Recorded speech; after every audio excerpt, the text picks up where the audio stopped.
Hey guys, welcome back. Hope you had a good Tuesday in the market. It's about an hour to close. Doing the video a little bit earlier today. Finally SPY corrected.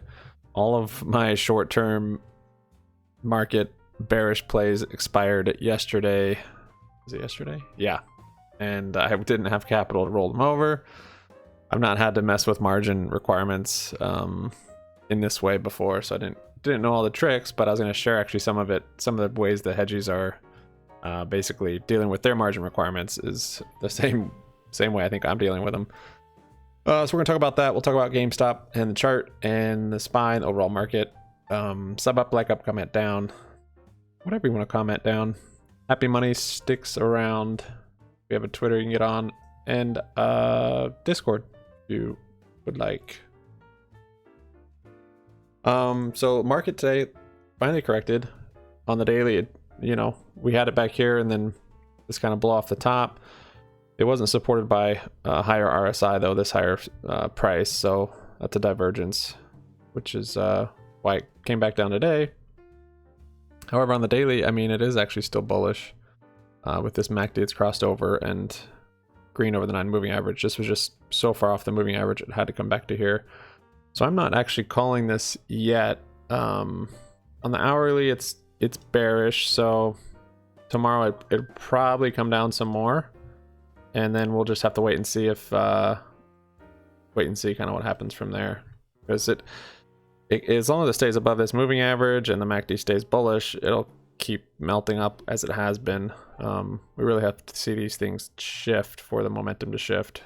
All this momentum from these last 4 days of just green in a row.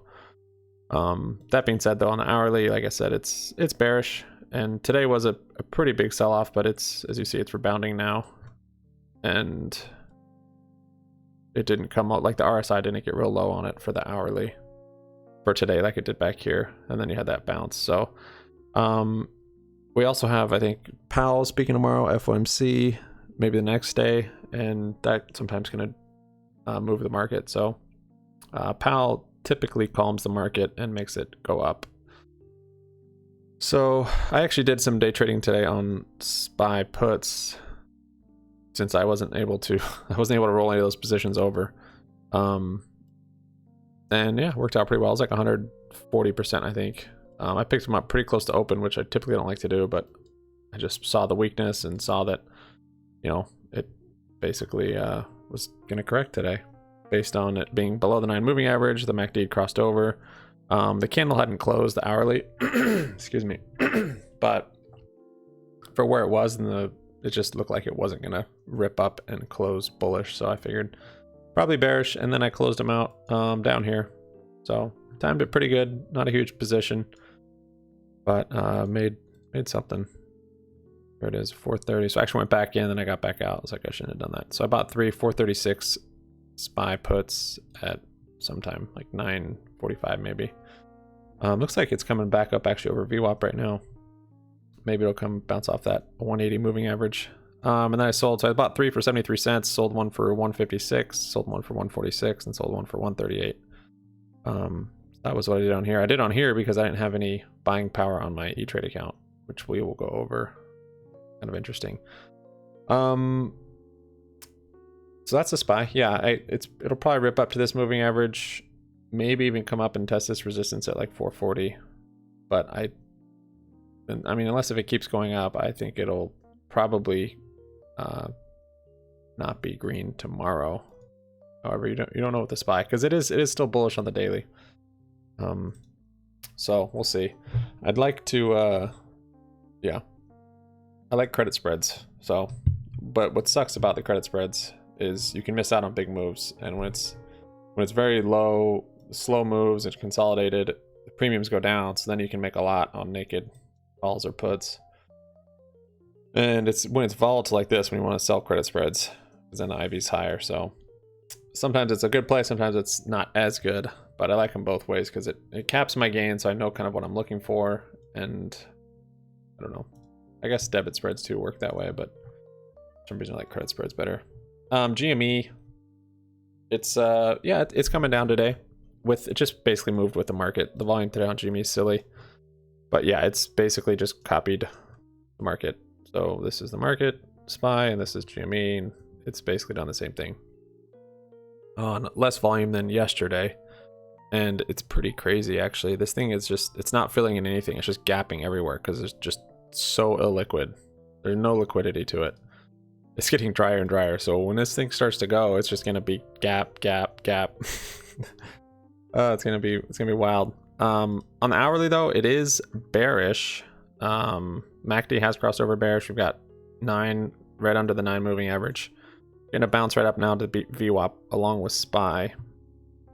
Even if it comes up above that, even if it comes all the way up to this moving average on the hourly, it's still bearish. And I think tomorrow will probably be red again along with the market.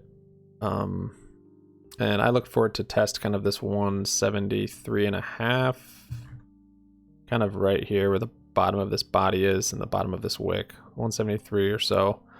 I think it'll probably test there again. It's possible it can come all the way down and test this 158 again, and we're still bullish on, you know, we're just kind of trading in this range, like I was saying, from this 158 up to 194. That's kind of the range that it's set. It's tight right now, and it's above the 9 moving average, which is good, but if it comes down below, that's also fine, especially if it's a wick like this day was. If we just get a wick down here tomorrow, say, then it comes back up.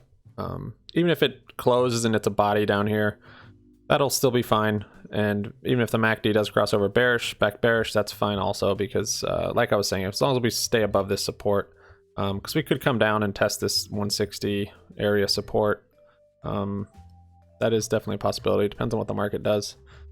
But it could be one of these again where we cross bullish on the MACD and then cross bearish, and again, as you see here, we held a higher support than we did back here, so just consolidated.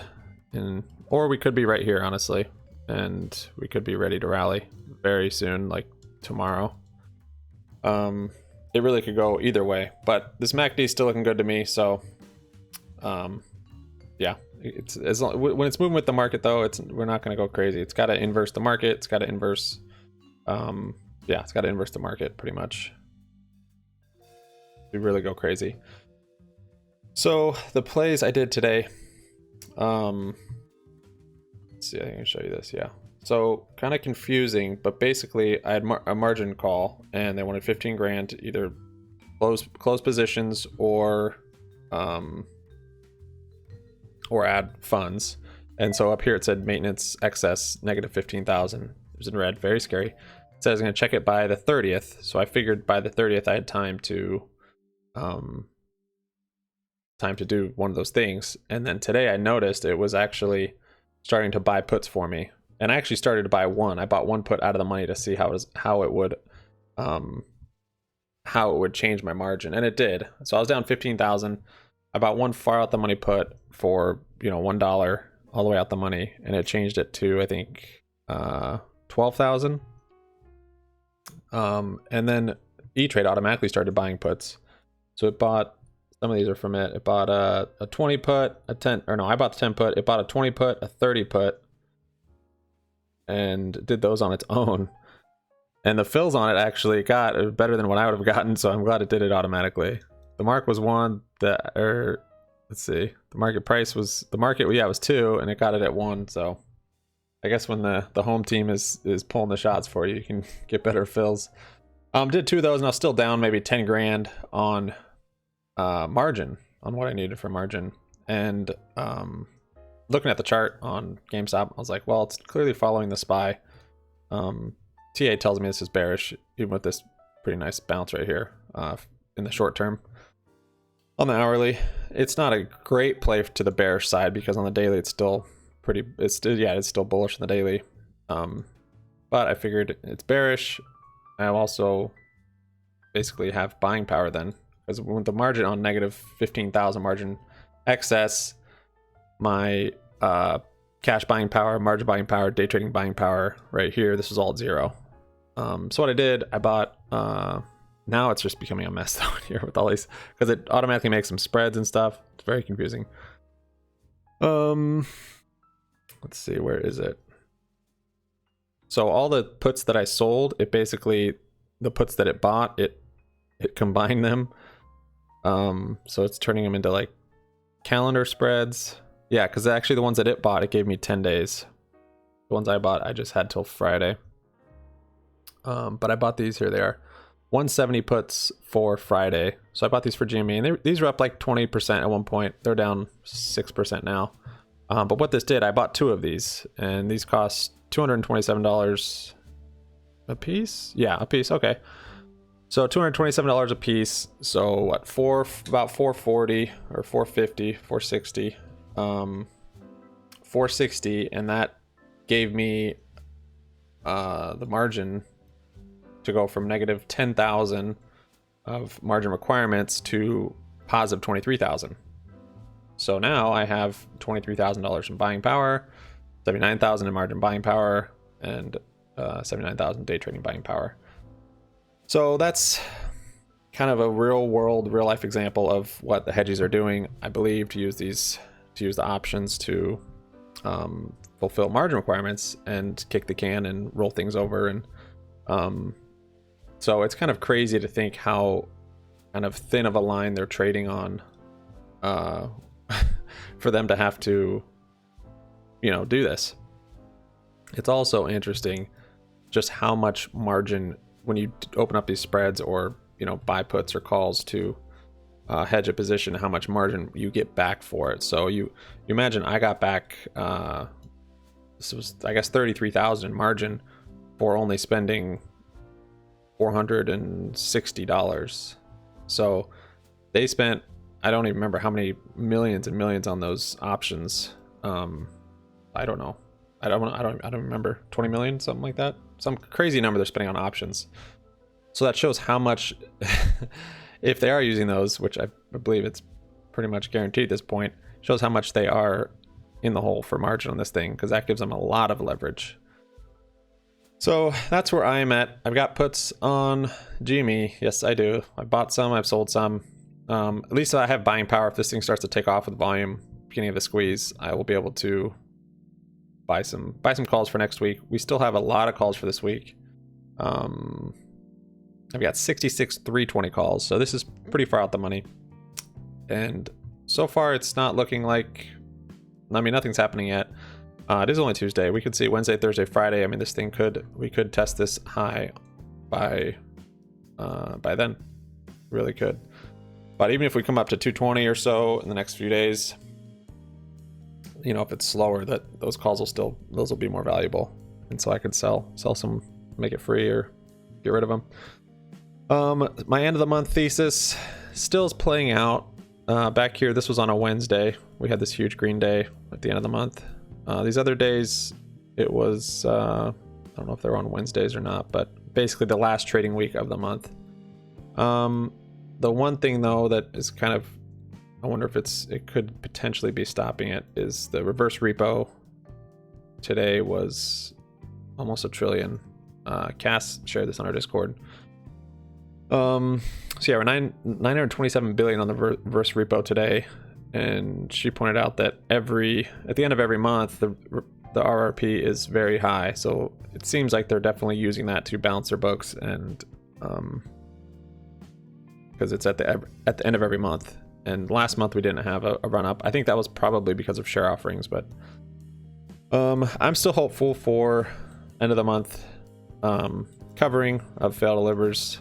We're bullish. We have everything set up here to be bullish, to go to basically to not break this low at least. But yeah. So yeah, I'm ready for this week. Gotta close above. Really need some price action for me to get out of this put credit spread. This is the big thing that's tying up all my margin and kind of becoming way too big of a play. Much bigger than I'd like. This 192.5, 197.5. If we can close above 197.5, that would be great. I'm not trying to get greedy. Don't have to be 200. 197.5. That's it. That's all I asked for. Yeah. Let me see what other plays we did on here. Okay. Close. Bought to close. Okay, yeah, so I opened up a SPX call credit spread. Typically, I don't want to do this into momentum going up, but I did for the day. We'll see. tomorrow could bounce. This might not work. We'll see. It's a 4,400, 4,405. So on the SPY, that's, you know, 440. Basically, it expires tomorrow. I'm saying we're going to close below 440 tomorrow, and then I'll receive, or the max credit on here I'll be able to keep, which is, I guess it's 195. Oh, that's sad. I thought I got more credit for that. Oh well. That's the only play I did on there, actually. And then we had the SPY puts I got on here that worked out pretty well. Today was a sell-off, but really it was actually very slow, and it's had a pretty epic bounce. So to make 100% on SPY puts wasn't too bad. If we have something big like this, then you're going to get those 1,000%ers. But yeah, on the daily, this thing is actually still bullish, which is, I was hoping for a dip even to maybe buy calls on, but didn't do it. That's all I got for you guys. Thanks so much for watching. Sub up, like up, comment down. Happy money sticks around. If I have any other plays. Nope. Just waiting on GME for now. And it's bullish on the daily. This range we're trading in, don't worry about it. We are golden. If we stay above this 158, we'll continue to, I believe. The market has a big gnarly sell-off, and GME goes with it, which it possibly could initially. Then we might break below it, and before we squeeze, then we'd just be looking for these other resistance or support levels. But I'm not sure it's going to happen or not. Only time will tell. Thanks, guys. See you tomorrow. Peace out.